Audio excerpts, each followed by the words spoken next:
بسم اللہ الرحمن الرحیم۔ ہمارا چھٹا لیکچر اور اس چیپٹر کا آخری لیکچر جو ہے وہ توحید کے اثرات انفرادی اور اجتماعی زندگی پر۔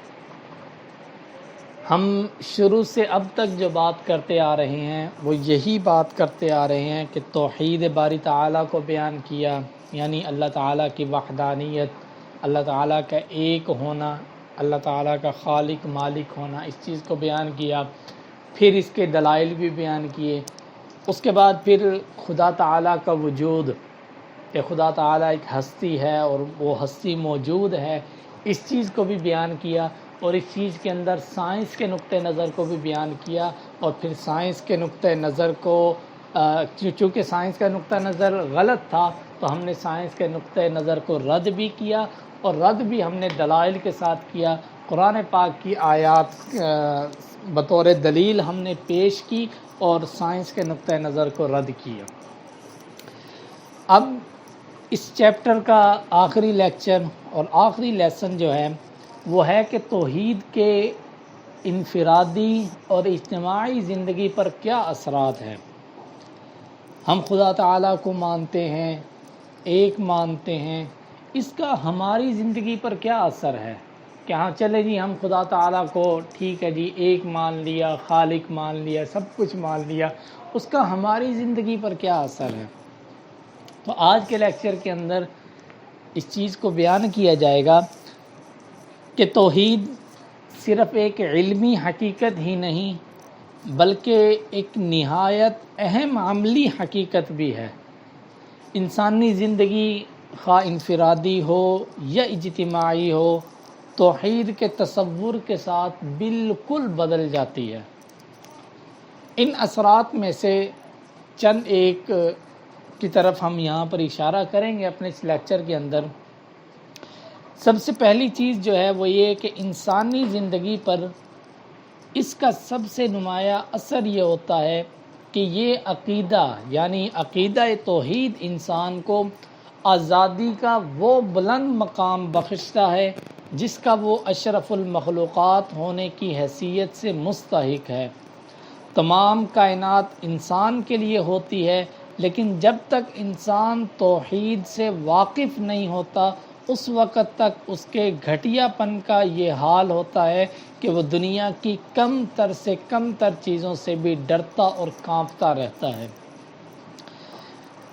مطلب کیا ہوا کہ عقیدہ توحید، اللہ تعالیٰ کو ایک جاننا اور اللہ تعالیٰ کو اپنا سب کچھ ماننا، خالق مالک ماننا، یہ عقیدہ انسان کو جو ہے وہ آزادی دیتا ہے، آزادی کے اس بلند و مقام کو بخشتا ہے کہ جس کا انسان اشرف المخلوقات ہونے کی حیثیت سے مستحق ہے۔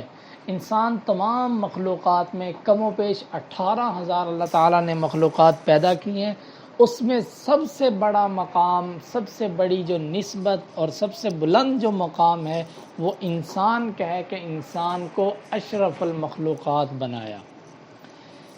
پھر یہ انسان جب تک توحید سے واقف نہیں ہوتا تو اس وقت تک اس کے گھٹیا پن کا یہ حال ہوتا ہے کہ دنیا کی کم تر سے کم تر چیزوں سے بھی ڈرتا ہے۔ یعنی میں نے 5ویں لیکچر کے اندر، توحید کے لیکچر کے اندر یہ بات بیان کی تھی کہ اللہ تعالیٰ نے انسان کو اپنی عبادت کے لیے پیدا کیا کہ وَمَا خَلَقْتُ الْجِنَّ وَالْإِنسَ إِلَّا لِيَعْبُدُونَ، کہ ہم نے جنوں اور انسانوں کو اپنی عبادت کے لیے پیدا کیا۔ تو خدا نے انسان کو جب اپنی عبادت کے لیے پیدا کیا تو دوسری مخلوقات کو انسان کے تابع بنایا تھا، لیکن یہ انسان جب توحید سے ناواقف ہوتا ہے، جب اسے توحید کا پتہ نہیں ہوتا تو جو چیزیں اس کی تابع داری اور اطاعت کے لیے پیدا کی ہوئی ہیں یہ خود ان کی تابع داری اور اطاعت کرتا ہے، اور اپنے ہی جیسے انسانوں کو اپنا رب اور آقا بنا دیتا ہے۔ جیسا کہ ماضی کی قوموں کے اندر بادشاہ جو ہیں وہ ربوبیت کا دعویٰ کر دیتے تھے یا اپنے آپ کو یہ اعلان کر دیتے تھے کہ تمہارا خالق اور مالک میں ہوں، تو لوگ جو ہے وہ ان کو سجدہ بھی کرتے تھے اور انہی سے اپنی حاجات کو مانگتے تھے، اور غلاموں کی طرح ان کے آگے جھکتے تھے، یہاں تک کہ زندوں سے گزر کر مردوں سے بھی اپنی درخواستیں اور التجائے انسان پیش کرتا تھا۔ وہ انسان جو اس دنیا سے رخصت ہو گئے ہیں، پھر انسان جو ہے ان کی قبروں پر جاتے اور انہی سے اپنی منتیں مانگتے اور انہی سے درخواستیں اور التجائے کرتے، یہاں تک کہ ہر چکنے پتھر، ہر اونچے درخت کو اپنا معبود بنا لیتے۔ جو چیز انہیں محبوب لگتی، چمکتی ہوئی لگتی، خوبصورت لگتی، انسان نے اٹھا کر اسے معبود بنا لیا۔ آگ، مجوسیوں نے آگ کو اپنا معبود بنا لیا، کچھ قوموں نے سورج کو اپنا معبود بنا لیا، کچھ نے چاند ستاروں کو اپنا معبود بنا لیا، عرب نے بتوں کو اپنا معبود بنا لیا۔ حالانکہ عرب کے اندر بت پرستی کی جس شخص نے ابتدا کی تھی، وہ ملک شام کے کسی سفر پر گیا ہوا تھا۔ اس نے وہاں دیکھا کہ لوگ جو ہیں وہ بتوں کی عبادت کرتے ہیں، بتوں کی پرستش کرتے ہیں، تو یہ شخص وہاں سے ایک بت عاریتاً لے کر آیا، ادھار مانگ کر ان سے لے کر آیا اور لا کر بیت اللہ کے اندر رکھ دیا، اور یہ کہہ دیا کہ جی یہ تمہارا معبود ہے، یہ تمہارا خالق ہے، یہ تمہارا مالک ہے۔ تو یہیں سے عامر بن لحی پہلا شخص تھا جس نے عرب کے اندر بت پرستی کا آغاز کروایا، اور یہیں سے عرب کے اندر پھر بت پرستی پھیلنا شروع ہوئی۔ اور اس کے برخلاف عقیدہ توحید جو ہے وہ انسان کو انتہا درجے کی خودداری اور عزت نفس پیدا کر دیتی ہے انسان کے اندر، اور اس پر پختہ یقین رکھنے والا جانتا ہے کہ صرف ایک خدا تمام طاقتوں کا مالک ہے۔ جس انسان کے اندر توحید کا عقیدہ جو ہے وہ پوری طرح سے پیوست اور جذب ہوگا، تو اس پر اس کا پورا یقین ہوگا، اور وہ یہ جانتا ہوگا کہ صرف ایک خدا ہے جو تمام طاقتوں کا مالک ہے، اس کے سوا کوئی نفع نقصان پہنچانے والا نہیں، کوئی مارنے اور زندگی دینے والا نہیں، کوئی صاحب اختیار اور با اثر نہیں۔ یہ علم اور یقین اس کو خدا کے سوا تمام قوتوں سے بے نیاز اور بے خوف کر دیتا ہے۔ اس کی گردن کسی مخلوق کے سامنے نہیں جھکتی، اس عقیدے کی وجہ سے کہ اس کے دل اور اس کے دماغ کے اندر یہ عقیدہ پیوست ہو چکا ہے، ہوتا ہے کہ خدا جو ہے وہ صرف ایک ہے، تو یہی عقیدہ اسے کسی دوسرے کے سامنے جھکنے نہیں دیتا، کسی دوسرے کے سامنے ہاتھ پھیلانے نہیں دیتا، اس کے دل میں کسی کی بزرگی کا رعب قائم نہیں رہتا۔ یہ صفات سوائے عقیدہ توحید کے اور کسی عقیدے سے پیدا نہیں ہو سکتی۔ شرک اور کفر کی لازمی خصوصیات یہ ہیں کہ انسان مخلوقات کے آگے جھکے، ان کو نفع نقصان کا مالک سمجھے، ان سے خوف کھائے، انہی سے امیدیں وابستہ رکھے۔ یہ ہے شرک اور کفر کی خصوصیات۔ جبکہ اس کے برخلاف عقیدہ توحید کی خصوصیات یہ ہیں کہ انسان مخلوقات کے آگے نہ جھکے، نہ ان کو نفع نقصان کا مالک سمجھے، نہ ان سے خوف کھائے، نہ ان سے امید رکھے، بلکہ اپنا سر جو ہے وہ ایک خالق کائنات کے آگے جھکائے، اسی کو نفع نقصان کا مالک سمجھے، اسی ذات سے وہ خوف کھائے اور اسی سے اس کی امیدیں وابستہ ہوں۔ اس تمام خودداری اور عزت نفس کے ساتھ یہ عقیدہ انسان میں عاجزی اور انکساری بھی پیدا کرتا ہے۔ پہلی جو چیز ہے وہ یہ کہ خودداری اور عزت نفس پیدا کرتا ہے، دوسرا یہ کہ عاجزی اور انکساری بھی عقیدہ پیدا کرتا ہے کہ اس کا ماننے والا، عقیدہ توحید کا ماننے والا کبھی مغرور اور متکبر نہیں ہو سکتا، اس لیے کہ وہ جانتا ہے کہ اس کے پاس جو کچھ ہے خدا کا دیا ہوا ہے، اور خدا جس طرح دیتا ہے اسی طرح چھین بھی لیتا ہے۔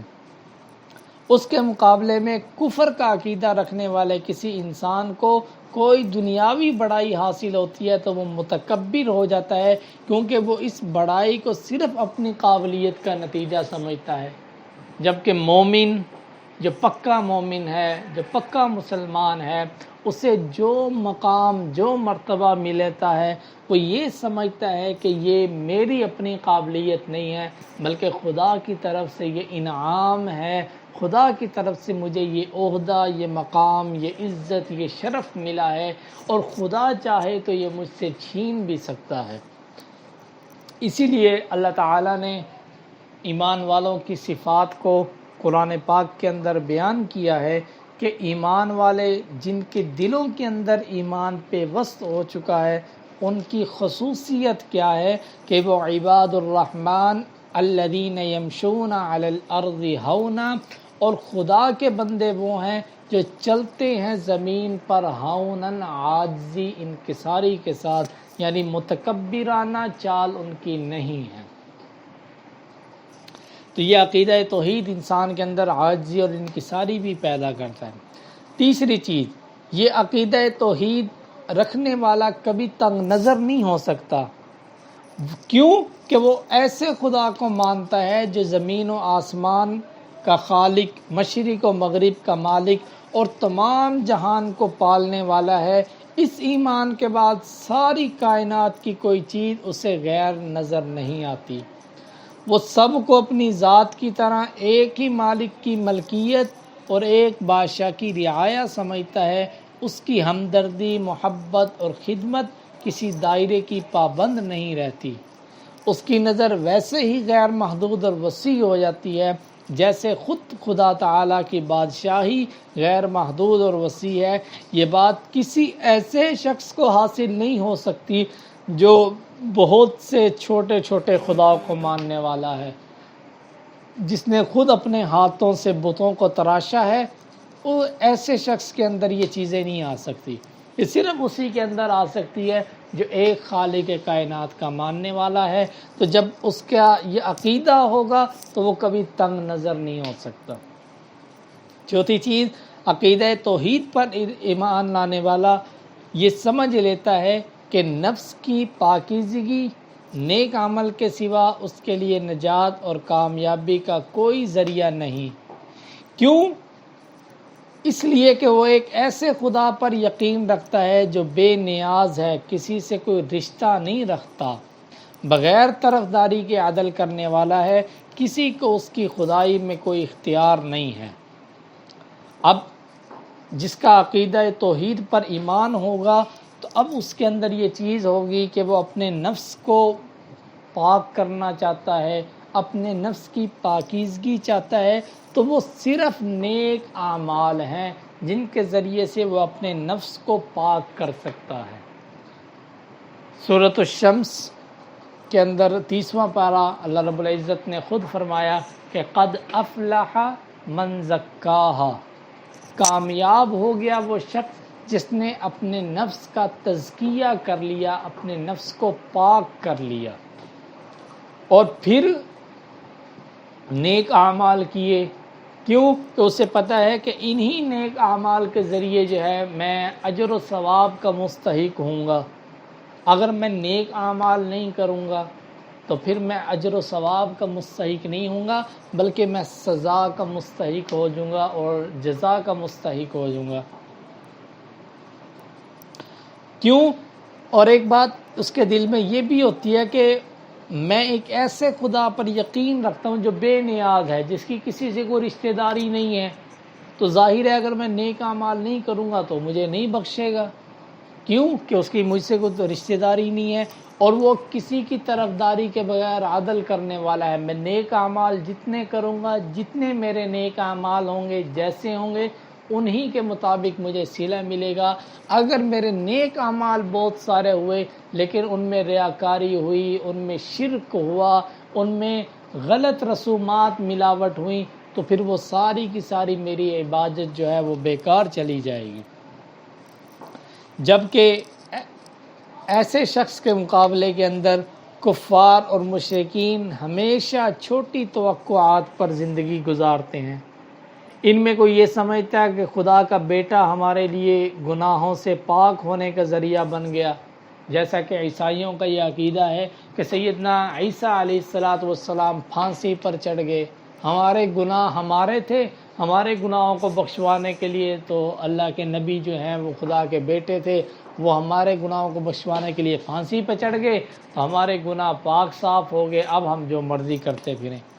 اب کوئی ان سے پوچھے کہ گناہ تم نے کیے ہیں اور پھانسی پہ وہ چڑھ گئے ہیں۔ دنیا کا بھی یہ قانون ہے کہ جو غلطی کرے گا اسی کو سزا ملے گی، یہ نہیں ہے کہ کرے کوئی اور بھرے کوئی، یہ دنیا کا بھی قانون نہیں ہے۔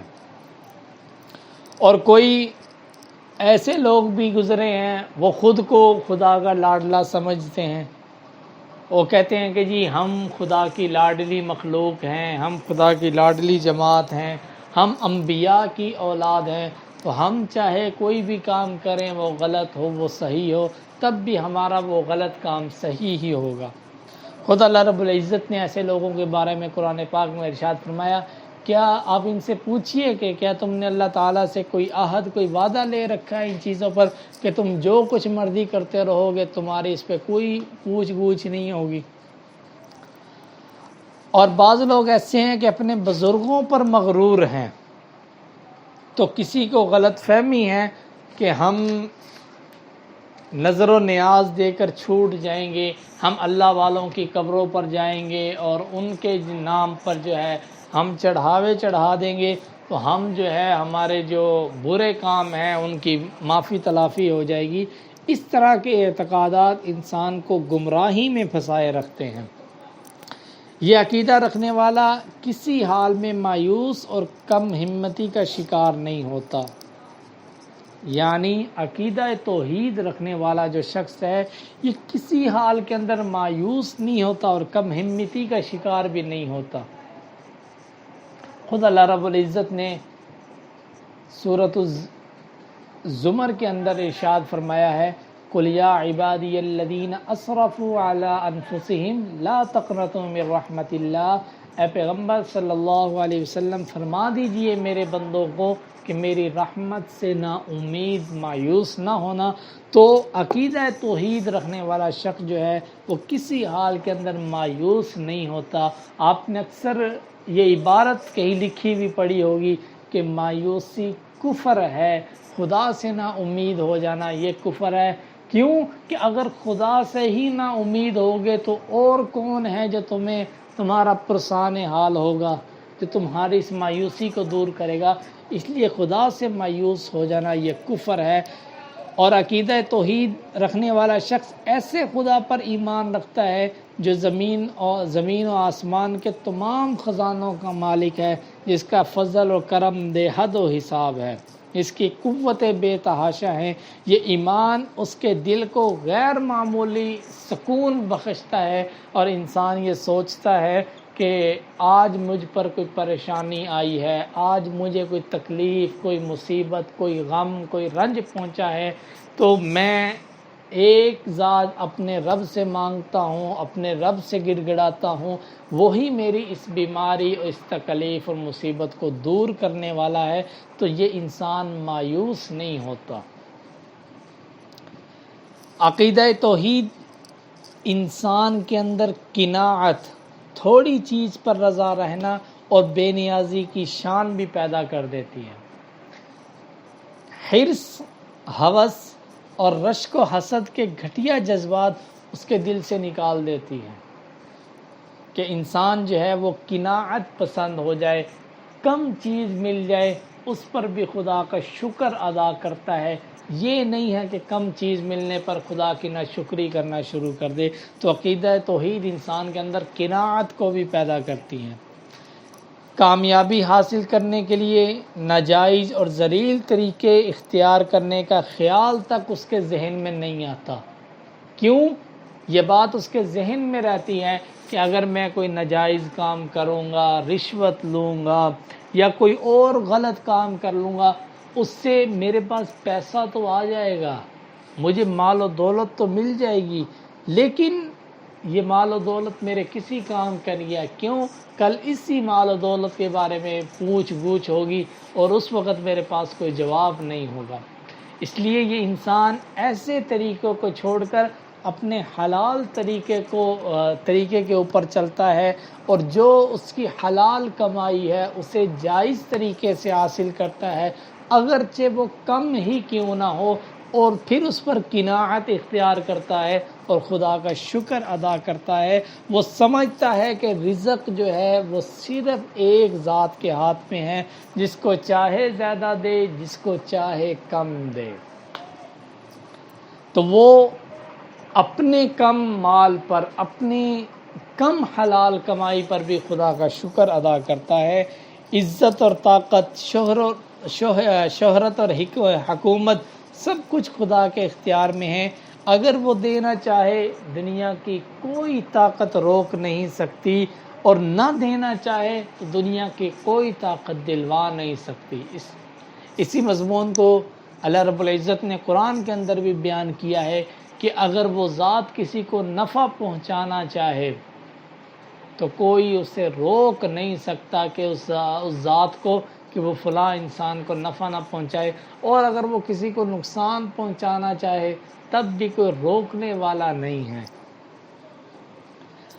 جبکہ اس عقیدہ توحید جس انسان کے دل میں ہے، اس کے مقابلے میں ایک ایسے لوگ ہیں جو مشرکین ہیں، کفار ہیں، یہ اپنی کامیابی اور ناکامی کو اپنی کوششوں اور دنیاوی طاقتوں کی مخالفت یا مدد کی وجہ سے سمجھتے ہیں۔ اس لیے ان کے اندر لالچ اور حرص اور ہوس کا غلبہ رہتا ہے۔ کامیابی حاصل کرنے کے لیے رشوت، خوشامد اور سازش اور ہر قسم کے بدترین ذرائع اختیار کرنے میں انہیں کوئی شرم محسوس نہیں ہوتی۔ بس ان کا یہی ایک ذہن میں ہوتا ہے کہ ہمیں مال و دولت مل جائے، چاہے وہ حلال ذرائع سے ہی کیوں نہ ہو۔ جبکہ عقیدہ توحید رکھنے والا انسان ایسے ذرائع جو حرام ہیں، جن سے اللہ رب العزت نے منع کیا ہے، وہ ان کی طرف چلنا تو دور کی بات ہے، ان کے بارے میں سوچتا بھی نہیں ہے۔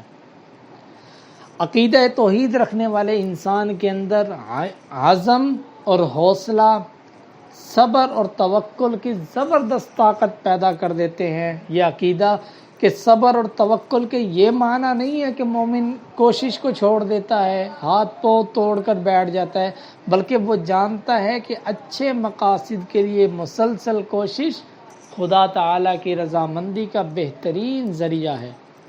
وہ جب دنیا میں بڑے بڑے کام انجام دینے کے لیے اٹھتا ہے تو اس کے دل میں یہ یقین ہوتا ہے کہ میرے پیچھے زمین و آسمان کے بادشاہ کی قوت ہے، ایسی قوت جس کا مقابلہ کوئی کر نہیں سکتا۔ یہ خیال انسان کو پہاڑ جیسی مضبوطی عطا کر دیتا ہے، اور دنیا کی ساری مشکلات، ساری مصیبتیں اور مخالفتیں، طاقتیں مل کر بھی اس کے اس عزم کو نہیں ہٹا سکتی۔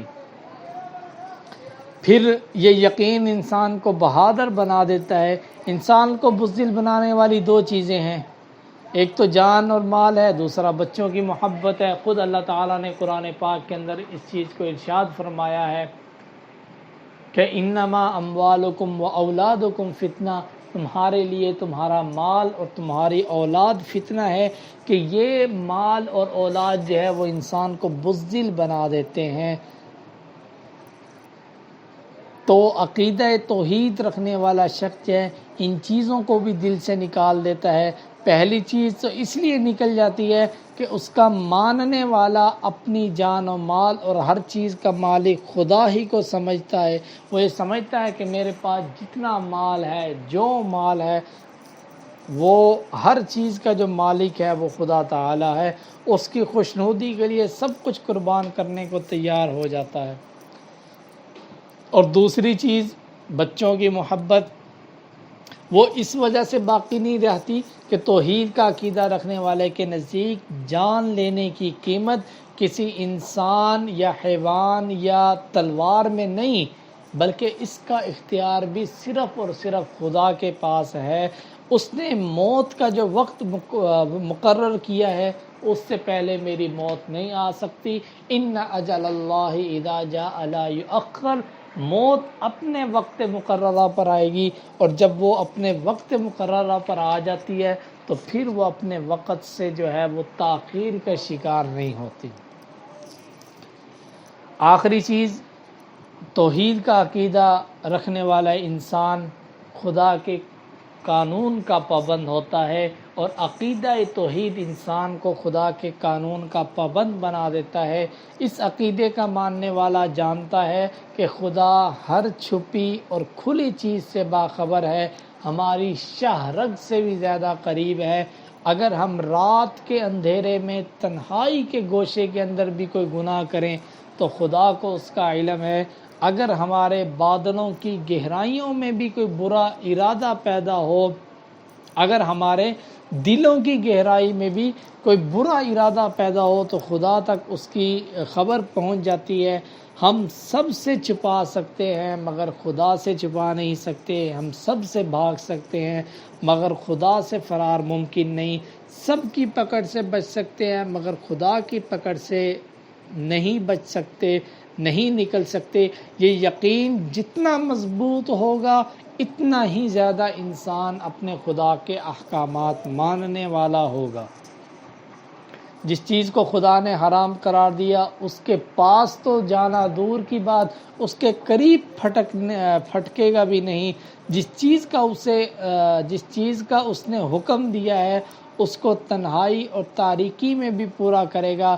کیوں کہ اس کے ساتھ ایک ایسی پولیس لگی ہے جو کسی حال میں اس کا پیچھا نہیں چھوڑتی، اور وہ پولیس جو ہے وہ کرامن کاتبین کی شکل میں ہے کہ کرامن کاتبین یعلمون ما تفعلون، تمہارے کندھوں پر فرشتے بیٹھے ہوئے ہیں جو تمہاری اچھائی کو تمہاری برائی کو فوراً نوٹ کر لیتے ہیں۔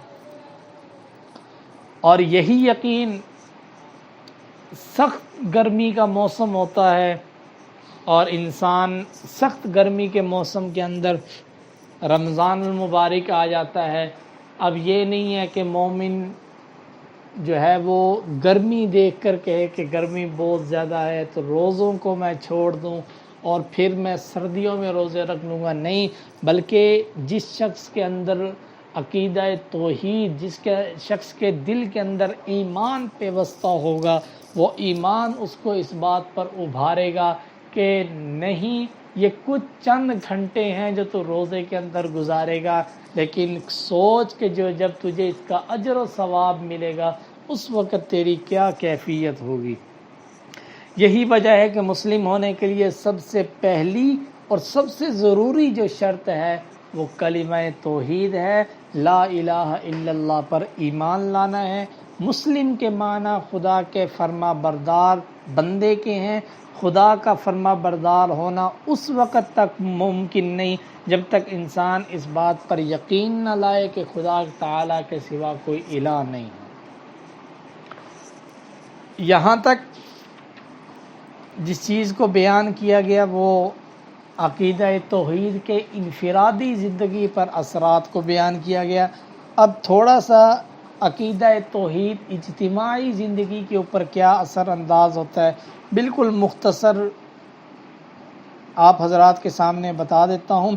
عقیدہ توحید کا اجتماعی زندگی پر بھی گہرا اثر پڑتا ہے کہ انسانی معاشرے کی بنیاد مکمل عدل اور صحیح مساوات پر قائم ہے۔ مکمل عدل اور صحیح مساوات ایک خدا اور وحدت آدم کے بغیر ناممکن ہے۔ معاشرے کے اندر اس وقت تک عدل اور مساوات قائم نہیں ہو سکتی جب تک ہم کسی ایک خدا کے ماننے والے نہ ہوں۔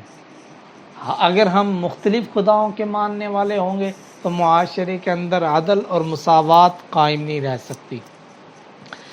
دنیا کی موجودہ بری اور تباہی کی جو حالت ہے اس کا اصل سبب یہ ہے کہ جس رفتار سے دنیا میں سائنس نے ترقی کی ہے اس رفتار سے انسان کے شعور اور سمجھ بوجھ نے ترقی نہیں کی۔ سائنس کی ترقیوں کا تو یہ عالم ہے کہ انسان نے ساری جغرافیائی حدبندیاں توڑ ڈالی، اپنی ایجادوں اور مشینوں کے زور سے وسیع زمین کو ایک گاؤں کی طرح مختصر کر دیا۔ نقل و حرکت، ذرائع ابلاغ اور انٹرنیٹ کی آسانیوں نے خبروں، حالات، نظریات تک پہنچ اور ان کو پھیلانا اتنا آسان اور سستا کر دیا، لیکن ان سب کے باوجود انسانی ذہن کی تنگی کا حال یہ ہے کہ دنیا اب تک قوم پرستی اور وطن پرستی سے نجات حاصل نہیں کر سکی۔ وطن پرستی کا معنی یہ ہے کہ انسان ہر حال میں اپنے وطن کا ساتھ دے، خواہ وہ حق پر ہو یا نہ ہو۔ یہ قوم پرستی بھی در حقیقت شرک کی ایک قسم ہے۔ اسی قوم پرستی نے گزشتہ نصف صدی میں تاریخ انسانی کی ہولناک ترین جنگوں کو جنم دیا۔ آج بھی انسانیت کے لیے سب سے بڑا خطرہ یہ وطن پرستی ہے۔ اسی خطرے کے پیش نظر دنیا کے سوچے سمجھے جانے والی سوچے سمجھے والے لوگ عالمی ریاست کی حمایت کرتے ہیں، لیکن ظاہر ہے یہ ساری کوششیں اس وقت تک بیکار ہیں جب تک انسانیت ایک خدا اور وحدت آدم کے تصور سے اتفاق نہیں کرتی، جب تک لوگوں کے دلوں کے اندر یہ چیز نہیں پیدا ہو جائے گی کہ ہمارا خالق، ہمارا مالک ایک ہے، ہمارا باپ ایک ہے، ہم اس کی اولاد ہیں، سیدنا آدم سے ہم پیدا ہوئے ہیں، ہم سارے ایک ہیں۔ انما المؤمنون اخوہ، مومن آپس کے اندر بھائی بھائی ہیں۔ جب تک یہ جذبہ نہیں پیدا ہوگا اس وقت تک ہماری مشکلات حل نہیں ہو سکتی۔ اس وقت اقوام عالم میں افراتفری کا عالم یہ ہے کہ نہ ان میں خدا مشترک ہے، نہ آدم مشترک ہے۔ ہر مذہب نے اپنا خدا الگ سے بنایا ہوا ہے۔ ہندوؤں میں چلے جائیں، ہندوؤں نے اتنے خدا بنا رکھے ہیں، خود اتنے ہندو نہیں ہیں جتنے ان کے معبود ہیں۔ سکھوں میں چلے جائیں، وہاں خدا کا اور تصور ہے، عیسائیت میں خدا کا اور تصور ہے، یہودیت میں خدا کا اور تصور ہے، مجوسیت میں خدا کا اور تصور ہے، بدھ مستوں میں خدا کا اور تصور ہے۔ اس کے علاوہ جتنے مذاہب میں چلے جائیں، ہر ایک نے اپنا خدا کچھ الگ بنایا ہوا ہے۔ ہر قوم کا خدا الگ ہے، اس کی نسل الگ ہے، ان کی شہریت جدا ہے، ان کے عقائد اور اخلاق جدا ہے۔ ہر قوم اس علیحدگی کو نہ صرف قائم رکھنا چاہتی ہے بلکہ اس کو طاقت کے ساتھ بڑھوانا چاہتی ہے۔ ظاہر ہے جب تک دماغوں میں یہ ٹیڑھ موجود ہے، ان قوموں میں اتحاد کے لیے کوئی مشترک رشتہ موجود نہیں ہے۔ مشترک رشتہ صرف ایک ہو سکتا ہے، وہ یہ ہے کہ سب ایک ہی خدا کو مانیں، اسی کے اتارے ہوئے قانون کو سب اپنے لیے شریعت بنائیں اور ایک ہی آدم کے مشترک گھرانے کا اپنے آپ کو فرد سمجھیں۔ جب یہ ہوگا تو پھر مشکلات کا بھی حل ہو جائے گا۔ پھر یہ جو اقوام عالم میں پوری قوم کے جو افراتفری کا عالم ہے یہ بھی ختم ہو جائے گا۔ جب تک یہ نہیں ہوگا اس وقت تک یہ مشکلات ختم نہیں ہوں گی۔ تو عقیدہ توحید انسان کی انفرادی اور اجتماعی زندگی کے اندر بہت زیادہ اثر انداز رکھنے والا عقیدہ ہے۔